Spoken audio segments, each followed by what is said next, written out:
Daniel Boone Regional Library for continuing to co-host these Lunch and Learn programs. Today, our guest Lunch and Learn speaker is retired University of Missouri professor Jeanne Mihail, and she will present her analysis of publicly available data from the Boone County Jail. And she looked for patterns in the data, people charged, types of charges, to see what equities and inequities might be revealed. And just to tell you a little bit more about Jeanne, she worked as a MU faculty member for 30 years in the Division of Plant Sciences, and in a position split among research, teaching, and administration. And then in 2019, she began to reach out to the community and explore options for getting further engaged in the community. And since then, she's been involved with Race Matters, Friends Community Bail Bond, or Community Bail Fund, Moms Demand Action for Gun Sense in America. And she's also been active in canvassing for local elections and working to increase voter participation. So welcome, Jeanne. We look forward to hearing from you. Thank you very much. I'm really delighted to be here. If at some point you can't hear me, somebody let me know and I'll see what I can do to fix it. And I thank both Barbara and Lauren for helping with the slides. That on my little iPad mini, I can't seem to make that work. So as Barbara said, I'm speaking today in my role of as a member, a volunteer of the Race Matters Friends Community Bail Fund. I know that Peggy Plaisir from the Bail Fund spoke to the League of Women Voters group about a year ago or so. And I'm going to be sort of building on what she told you. May I have the next slide, please? Thank you. Let's see. So I'm going to start with what Peggy already told you, and then I want to talk a little bit about what kind of data are available for us to understand who's incarcerated in the Boone County Jail. And then from that, once we've sort of looked at what type of data we can examine, I want to focus on some of the first questions that our data team in the Boone County, in the Bail Fund asked, and we were curious about things like who is in the jail? Does the population of incarcerated people look like the population at large, the population from which it's drawn? And if not, how do they differ? We wanted to understand why people are incarcerated, what kinds of charges they face. And then as we dug into the data and started understanding something about it, we came up with other questions. And what I want to focus on today is how long are people incarcerated?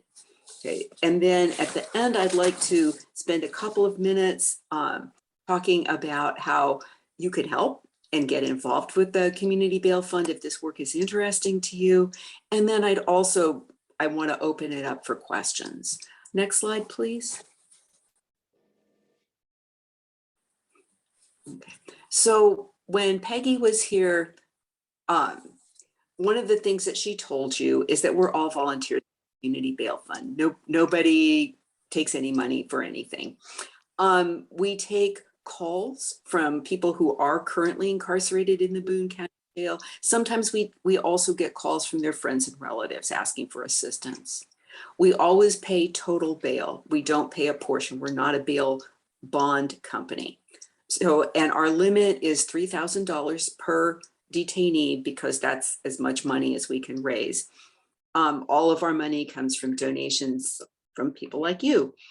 Our clients are Boone County residents, and that is in part because we just can't handle people from further away, because one of the first things we do after bailing people out is we give them a ride home or wherever they want to go in Boone County. And so asking people to drive all the way across the state is more than we can expect from our volunteers. We also follow up with our clients with things like reminders about their court dates, because the Community Bail Fund is a revolving fund, and our idea, our approach, is that if someone can complete their case, however it turns out, then the bail that we paid will be refunded to us, and we could use that money to get somebody else out of jail. Okay, next slide, please. So the Boone County Jail collects information about their detainees, and they release it in two ways. And those two are shown in these columns. On the left-hand column is something called the 7 a.m. report, which, as the name suggests, is recorded at 7 a.m. every morning. And it records everyone who was booked into the jail in the previous 24 hours. And so each detainee will appear once on the 7 a.m. report within the 24 hours after they're booked. And it contains some interesting data. And among the things in the data are, of course, the name, the street address of the person, their gender, their birth date, the description of charges, and then the bond amount. And the description of charges, so 13 different entities can take people to the Boone County Jail for booking. And the way they describe charges is not uniform. I'll circle back to that in a little bit. Okay, so that's one source of data. The other source of data in the right-hand column is what we call our current detainee, what they call the current detainee. And that changes throughout and a person's name appears in the current detainees as long as they are held in the jail, so over multiple days. Okay, and even though these are data from the same entity, they're not all the same data. The name, of course, is there, but they don't include the street address. They include only the city. They include gender, age, date of birth date, and they include race. This is the only place we can find about the racial characterization of each detainee. The charges and the bond are also available from these sources. So within the bail fund community of volunteers, we have a couple of people with really good IT and database skills. That's not me. And every day, at the same time every day, they capture whatever is available from these two reports. And we now have one full year, 365 days worth of data from these two sources. The analyses I want to talk about today are based on either 6-month or 9-month data sets. These are things that I've worked on over the past year. Okay, let's see. May I have the next slide, please? Where am I? There I am. Okay, so I want to focus in now on some of the questions that we asked. And I'm going to take a little bit of extra time with this first graph because I want to make sure that the way I set it up is clear to everybody. So the first question the group wanted to know is who is in jail? Does the community of detainees reflect the community from which it's drawn? And so this graph illustrates, if we look at it on the left-hand side, it is the percentage of detainees from 0 to 100. And then we have the gender of detainees with females coded as orange and males coded as light green. And so if you want to ask, is the jail population reflecting the community, you need to figure out what the community population is, what would be the distribution. And not surprisingly, that's our right-hand column, and it's about 50-50. And we can get precise percentages by using the 2010 census data. The 2020 census data were only recently released. So wherever I'm using census data and talking about that, that's 2010 data. Okay, so the right-hand column is what we would expect. The left-hand column is what we find among the current detainees. Okay, and what we find is that women are only 20% of the current detainees and men are 80%. And that's a huge difference. And when I tell some people that, they go, well, yeah, of course. But my reaction is, why is it that disparate? Why is it that different? So this is an example of the kind of question we can ask. And this is the way I'm going to show the next couple of graphs. So I'm going to do one more and then I'm going to pause for questions. May I have the next slide, please? So one of the questions posed early on by our bail fund volunteers was, is there a difference in the way different racial groups are represented in the population of Boone County Jail detainees compared to the community at large? Again, in the right-hand stack of colors, we have what we would expect. Orange represents Black African-American detainees. The light green represents white detainees or white people. And the purple represents all other racial groups. So that's Asian, Hispanic, Indigenous, and so on. The right-hand bar is what we have in Columbia. And this is drawn from 2010 census data. 10.6% of Columbia residents in 2010 were Black. If we look at the left-hand bar, this is the population of current detainees. 39.6% of detainees in the Boone County Jail are Black. That's a huge disparity. Okay. And it suggests that there is, some sort of disparate focus of law enforcement that results in this kind of disparity. Questions so far? If you want to ask me anything. I don't see any in the chat. Okay, that's fine. I want to keep going then. So the data set I used for this graph was the current detainees, that is people who are held in jail, possibly for multiple days. I wanted to look at the bookings because there are many people who are not held very long, and that represents more people, more possible cases that we could look at. So I looked at the 7 a.m. report to look at differences or to look at who is in jail. And I'd like to look at the next slide, please. Okay. So the 7 a.m. report doesn't contain data about race, even though it's from the Boone County Jail, and the Boone County Jail is clearly collecting those data, but there it is. So what I decided to do was look at differences. I decided to look at differences by geographic location within Columbia. Are there differences across the city in who is incarcerated? Okay, and in order to do that, I used the street addresses, which in the data set are not given with zip code. So I went through and used Google Maps essentially to look up every single street address and get every single zip code.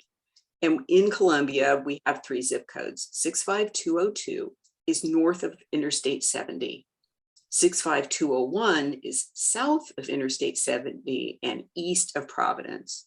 Zip code 65203 is south of Interstate 70 and west of Providence. So if you take a second to sort of think about those 3 regions. The right-hand stack bars where 65201 is orange, 65202 north of the interstate is light green, and 65203 is purple. In our right-hand stack of bars, this is the population in each of those 3 zip codes using the 2010 census data. And they're pretty similar. If we look at the left-hand stack of bars, we have the number of people from each zip code in the population of detainees using the booking data. And what we see is that the middle color, the light green, 65202 north of the freeway, is very overrepresented compared to the other 2 areas. And if we look further in the census data, we find that in 65202, 14.7% of the residents are Black, and that's higher than the other 2 zip codes. So this is another piece of evidence that suggests that there's disparate focus across the community by law enforcement on men, on Black people, and on people north of the freeway. Okay, are there questions? Yes. Yes, Jean. There's a question. Is there any other comparable community in which males and females are equally represented in jail or prison? That's a wonderful question, and I do not have data, then I'm not going to speculate. My role so far, I've been part of the bail fund group for a little over a year.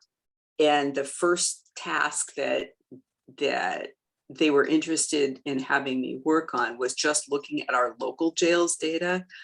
I'm really nervous about data-free speculation.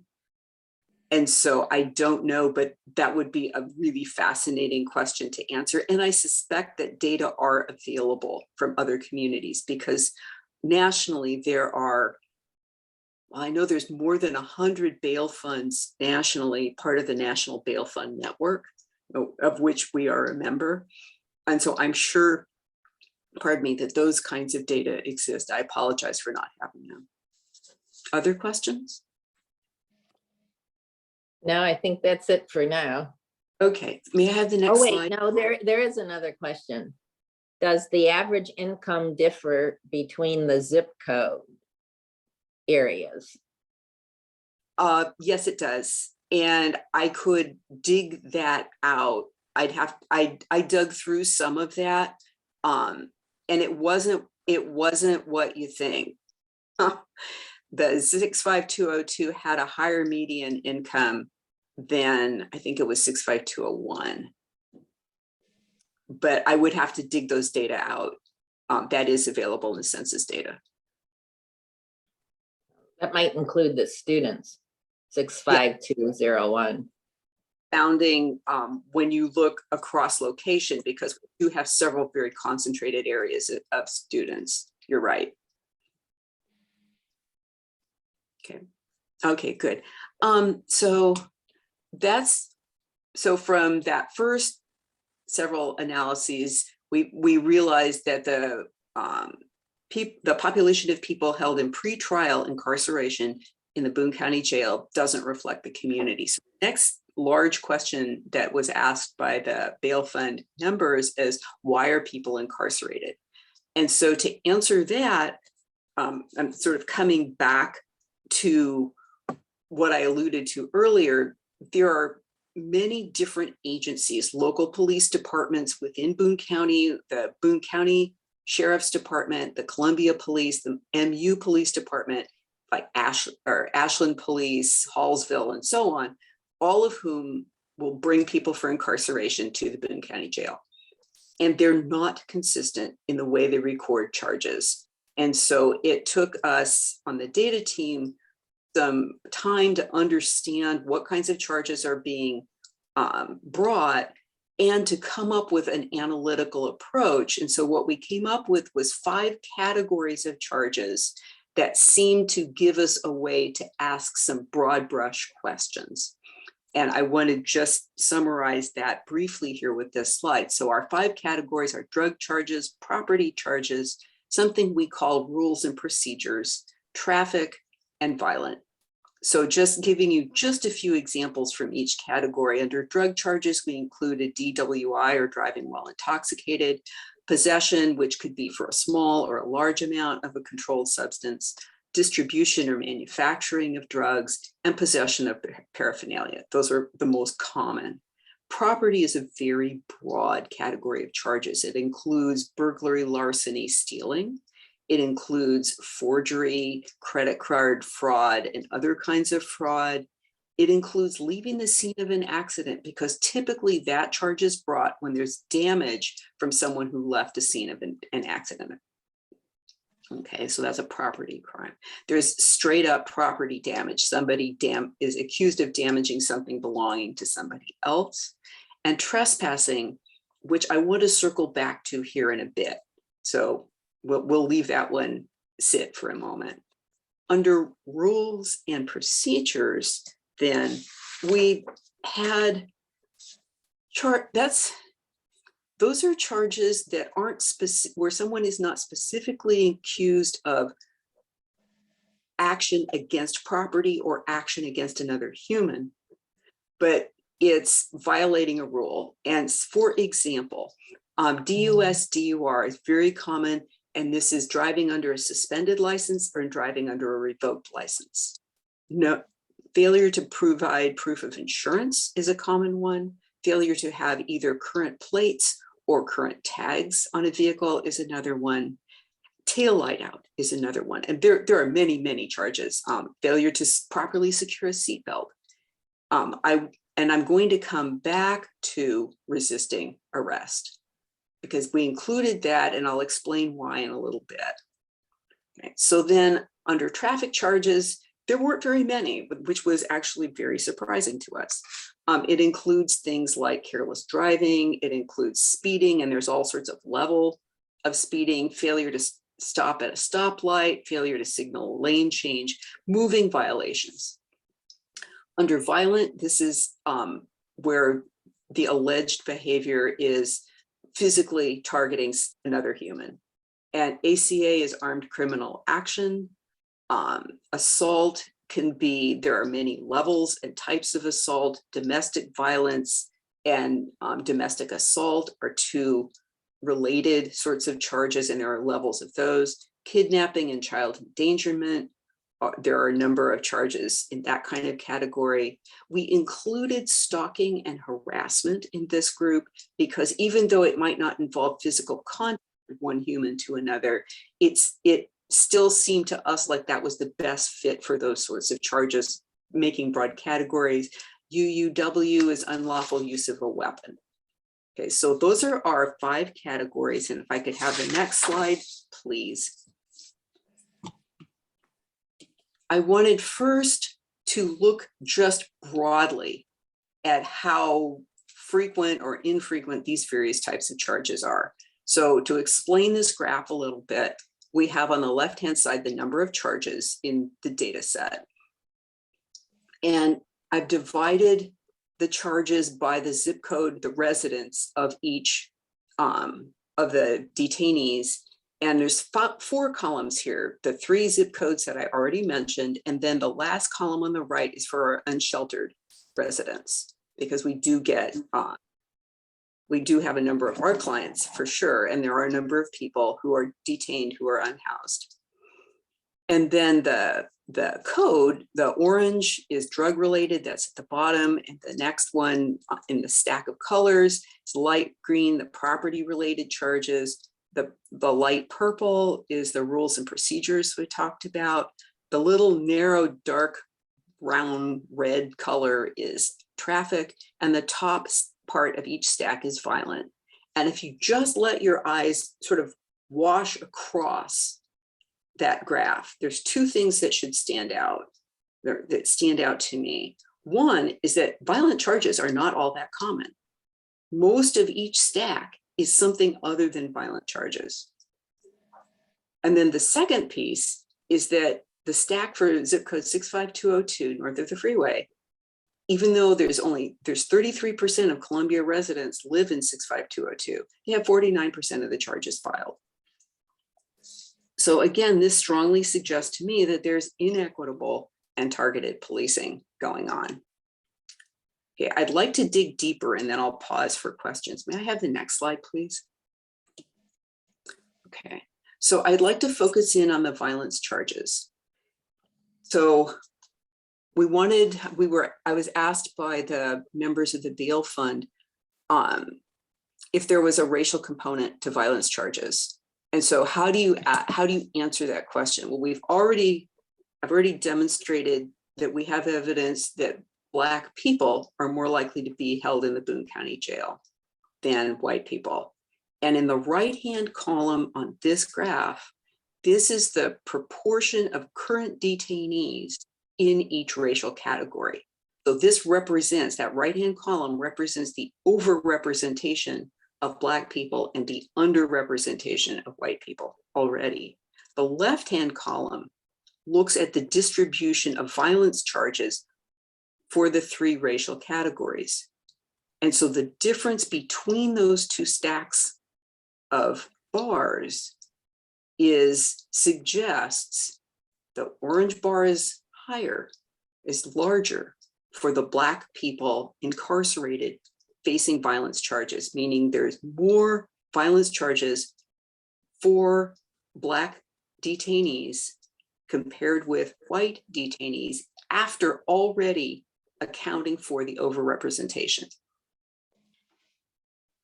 And I would be happy, I saw some kind of question flashed. Could somebody, I would be happy Yes. to.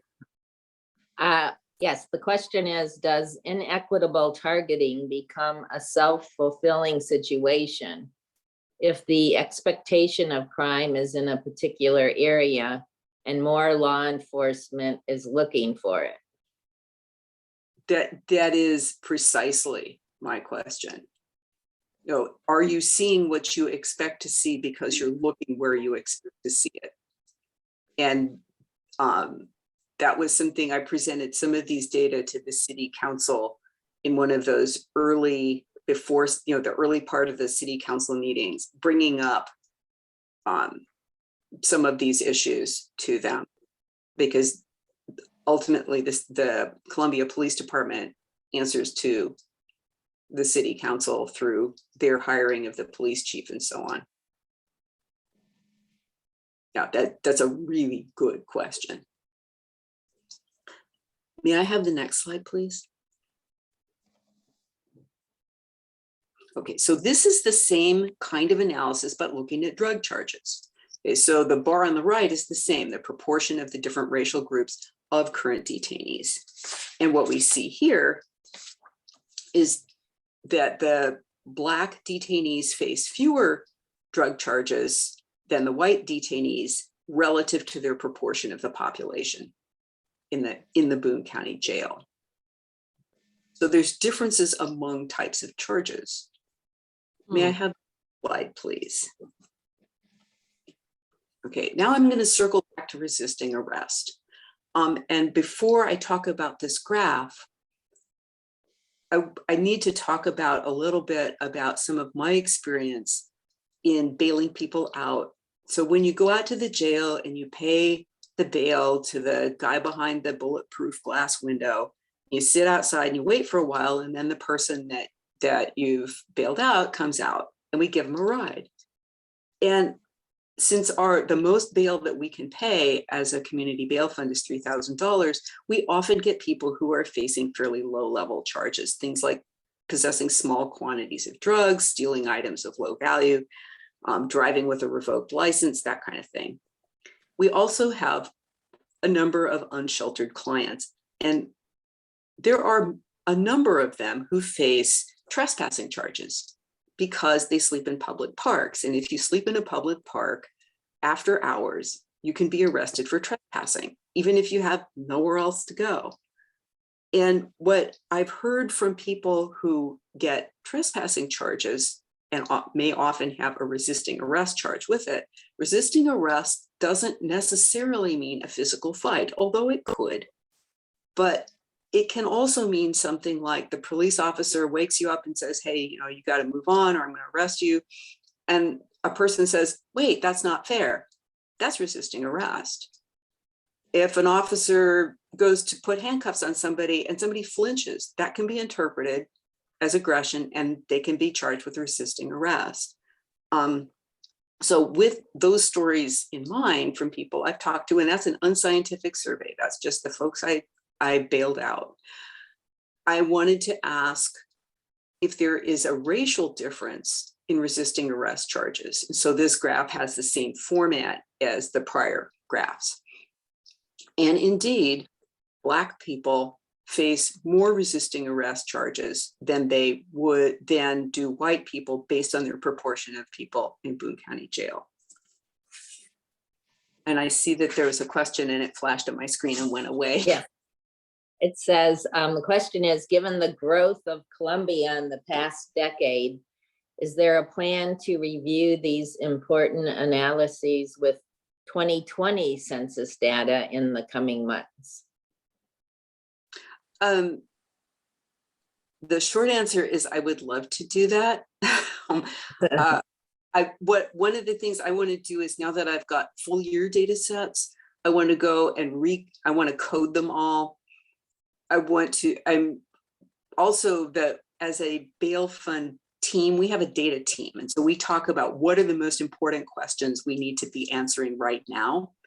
I'm also sitting on the City Council Redistricting Committee for changing our ward boundaries.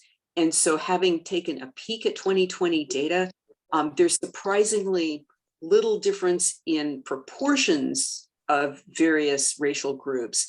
I don't know about geographic differences yet. I haven't had a chance to delve into that, but I would love to do that. Okay. May I have the next slide, please? Okay. So having dug into who's there and why are they there, one of the things that was posed from within the bail fund group is like, well, how long are people there? And we can address that with the current detainee data set because a person's name appears for every day that they're held in pretrial detention, right? And so with a 9-month data set, I separated out those people who began their incarceration and ended it within the data set period. And then I divided it up by race and by charge type. And so that's what this graph is about. And on the left, on the vertical scale, we have the average number of days detained for 4 of the charge groups. And I don't have traffic charges because there just aren't that many. People don't end up in Boone County Jail very often on just plain moving violation charges. And what we can see then is that for drug charges and for violent charges, the orange bar representing the Black African-American detainees is significantly more. And in fact, they are held 8 days longer than are on average than are white detainees for the same types of charges. And I think that that is something that really needs attention. Well, that's a question that I think needs to be addressed. Why is that? Okay. May I have the next slide, please? And there is another question if you want it.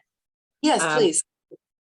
The question is it possible to control for socioeconomic status or other variables that might account for the differences as a way of strengthening the association with differences in policing practices? That's a really good question. And I think one thing we could do using the booking data from the 7 a.m. report would be to focus on characterizing at a smaller geographic area. And we can do that with census data because the census data use something called a census block, which is sometimes, depending on how dense the population is, it could be as small as a city block. So, and we can get at median income, household size, renter versus owner. There's a number of census features that would allow us to characterize a geographic area beyond these publicly available data from the jail. We can, there's another publicly available data set called CaseNet, and that records by case number and incarcerated person name cases from all across the state of Missouri. And it's stunning how much data about people are available, but a lot of it's cryptic. It takes, I'm not a lawyer, I'm a biologist. So it would take some real work with somebody who's more conversant with the legal system to help ferret out some information. But ultimately, we don't have, as a matter of public record, people's, if they're employed, who their employer is, how much they make, if they have children, how many are the children living with them, all of the kinds of detail-y things that I think maybe you're thinking about that would be incredibly informative if we could get it. It would take a lot of digging to get at that. Just going through the charges and coming up with ways to categorize them in our full in our full year's data set. I think I have 9,000 charge lines. And so any manipulation of that data set requires me to work through all of those charge lines in order to reach it some kind of meaningful analysis. That's an excellent question. And there is another question. Have you talked at all with the press? Are you seeking or hoping for any news coverage about this issue? Okay, so that's a wonderful question. So in the bail fund, we're a wonderful group of people. I just love everybody who's in there because we're so different. We've got a range of ages from young to old. We've got men and women. We've got, people from all kinds of educational and professional backgrounds. And we have one member who really is good at that public facing sort of discussion. I'm comfortable going and talking to city council in kind of a formal, lecture-y kind of way. I don't have a lot of skill in speaking with the press. And so those kinds of communications, we have people who are good at that, who are working on that, but that's not me. And then I think I saw Dee Doken posted something really fast in there about how race is determined. I think race is assigned by the Boone County Jail staff,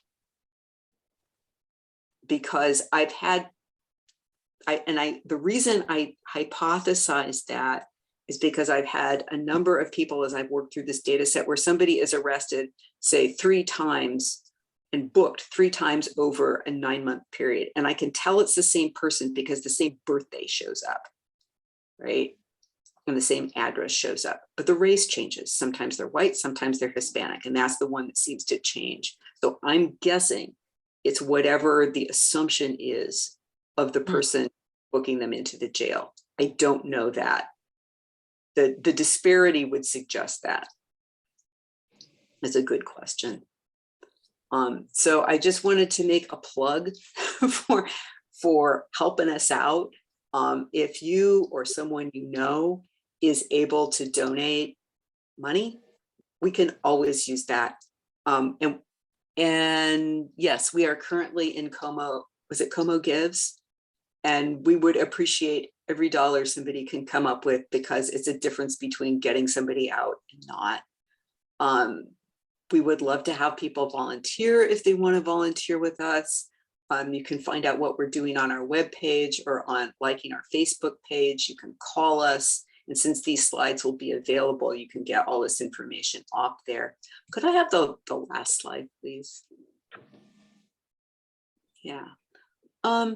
So for us, as I said, as a community of volunteers, we really want to figure out how to use the data to reduce incarceration, to educate the community about pretrial incarceration. I mean, when I started this in the summer of 2020, I had no idea how bail worked, why people were in jail, who was in jail. I was just floored as I got involved with this group. It was amazing. It is amazing.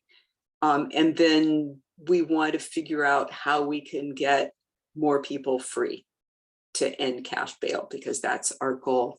And with that, I would be delighted to answer any questions or entertain any ideas that anybody wants to discuss. And if you want to first, let's see. Okay.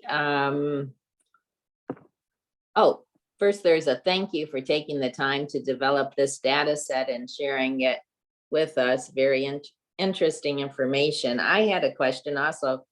I was wondering if it would be helpful and if you could do another, break the data down according to ward.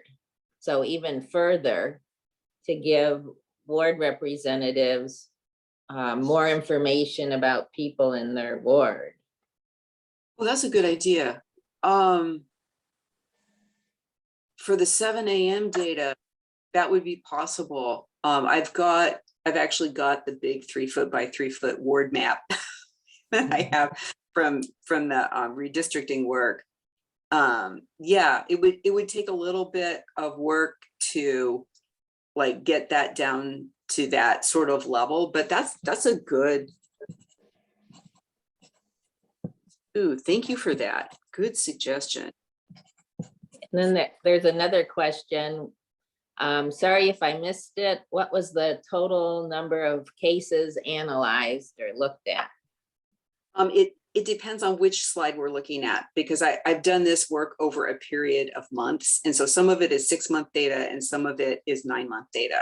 But in any set, the number of incarcerated people is generally several thousand, and the number of, on average, the average incarcerated person faces 1.8 to 2.2 charges per person. So the number of people times that would give you about the number of charges that I look at. So it's thousands of charges in any particular data set. And we need that many in order to be able to have enough to divide them into meaningful categories. So can you say for your 6-month data set, about how many cases were there versus the 9-month? Just off the top of your head, you know, just generally.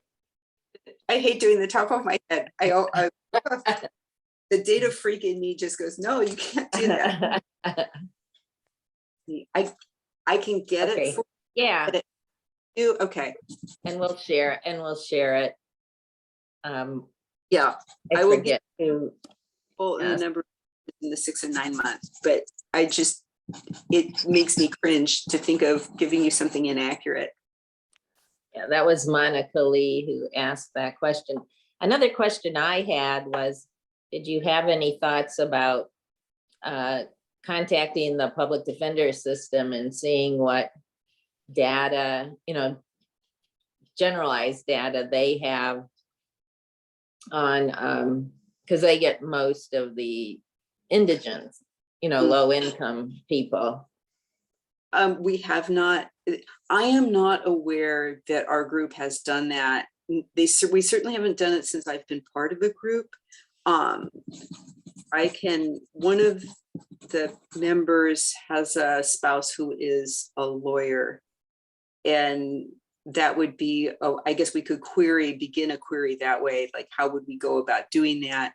And I don't know what they would be able to release as a non-lawyer. I assume there's all sorts of privilege around. Yeah, they might have aggregate data. That's a good individual for sure. There's another question, which is, what is the average bail amount for people? Okay. Do you know that? That's really tough. So an average, you know, you add up all the values and you divide by the number of observations. But where people are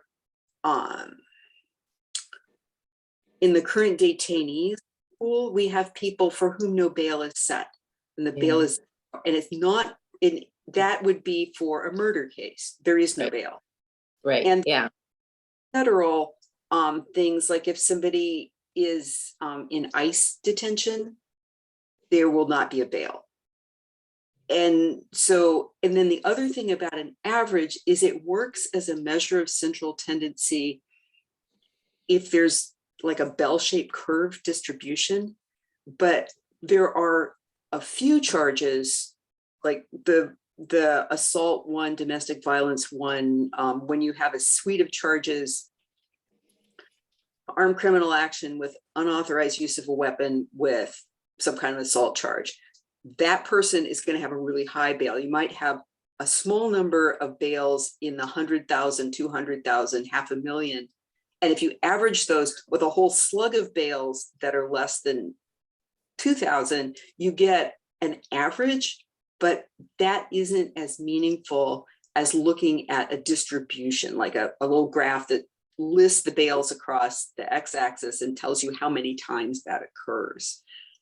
So yes, I can come up with an average, but that's not, I think, the most informative way to look at that. Or what might be helpful is looking at it by race and charges, and then seeing if the bail is equitable or Right, and that or if there's disparities there. the thing that, and I fiddled with that, and one of the problems that I come up with is you have people who face 1 or 2 charges, and then you have some people who have the same charges, but maybe they have 8 or 10 or 12 charges. And it looks like the judge gives them a bail on maybe 6 of the 12 charges and not on the other 6. But had those charges been separate, like two of the 6, they would have had a bail. I haven't figured out a way to get at that seems to me that would give you the kind of clear-cut answer that you're looking for there. A really, really good question, and much harder than I thought it would be. Okay, thanks. There's more questions now. People are thinking. The question is, has this data been presented to the police department?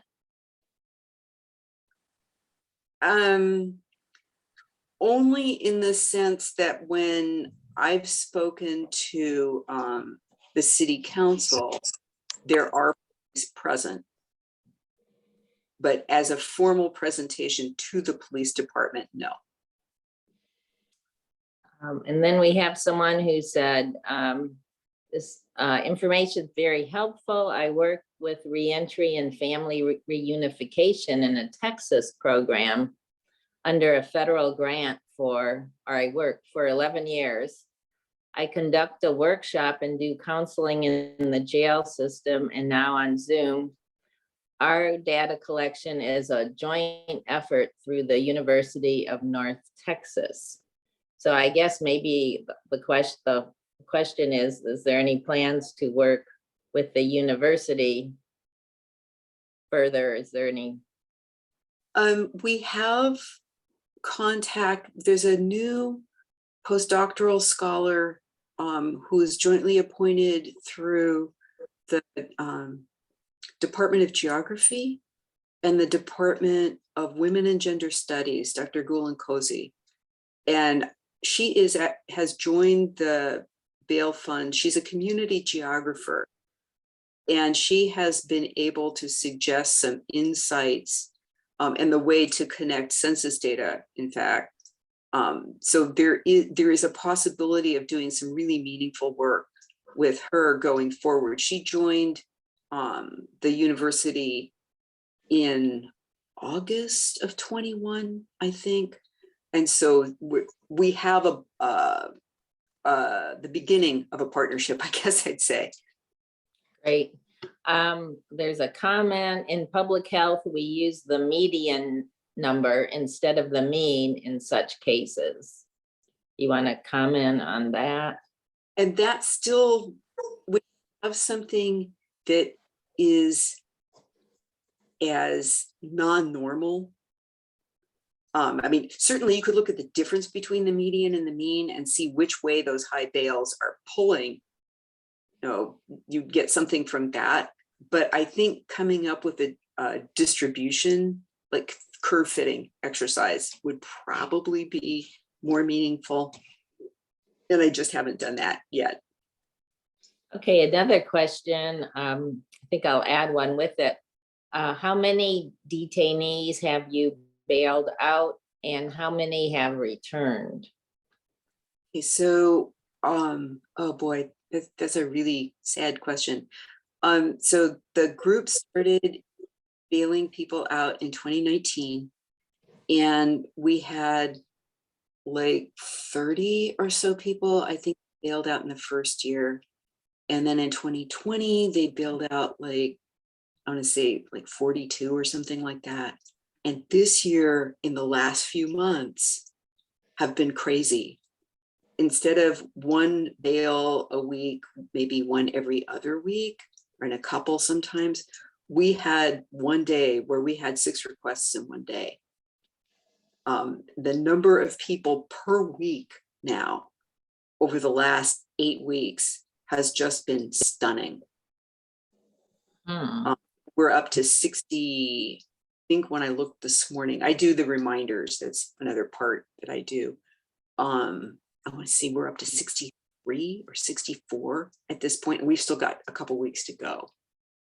And I think part of that question then was, are there people that are returnees? You know, you bail them out more than once for Yes, different. there are people that we bailed out more than once. We have another thing I love about this group of people is we make decisions about policies through discussion and consensus. And so we have our meetings and we talk about things like, okay, how many times can we bail out one person versus giving other people a chance? What do we do when we run out of money? You know, can we afford to look at greater boundaries? So we have talked about that, and there is a policy, I don't have it in front of me, that we will not bail somebody out more than, I think it's 3 times in a certain time period. Because Okay. people who end up right back in jail, some of them. Yeah, that's helpful. Another question, what is the range of bail, the smallest bail that might keep someone in jail? I've seen people held because they couldn't come up with $100. Wow. I think one of the things that is just, oh, thank you, Peggy. She put the number of people in 34, 45, and 60, whatever it was, and it went out of my screen. Yes. Yeah. I think the thing that's really frustrating is that for some people, they can't come up with, say, $250 to get out, and they're held for days. Pre-trial. Before trial, you're supposed to be presumed innocent, and you're being held in jail because you can't come up with $250. Well, yeah, make that make sense to me. Right. That's why your group is so crucial and important. There's another question. Do you know if there is any focus on criminal justice reform in Columbia Boone County? This data would be meaningful to those efforts. I'm not sure I'm not sure what you mean by criminal justice reform. If you're speaking about a legislative effort, an ordinance level effort by a government, or advocacy groups, I'm sorry. It's a general question, right? Right. There's all levels. I'm not the right person to ask that. Yeah, for example, Boone County was a leader in doing mental health courts and mental health reform, you know, and keeping people out of jail or redirecting them. So it's a pretty big question. So can't expect you to know the answer to that one, but it's a good question. Let's see, there's more questions. Peggy had mentioned that there are a few people who abscond, so you have to forfeit the bail money you posted, and someone else asked, is there any recourse for those who abscond? I guess, do you get some of the money back, maybe? If the question is failure to appear, I guess that's the way I understand it.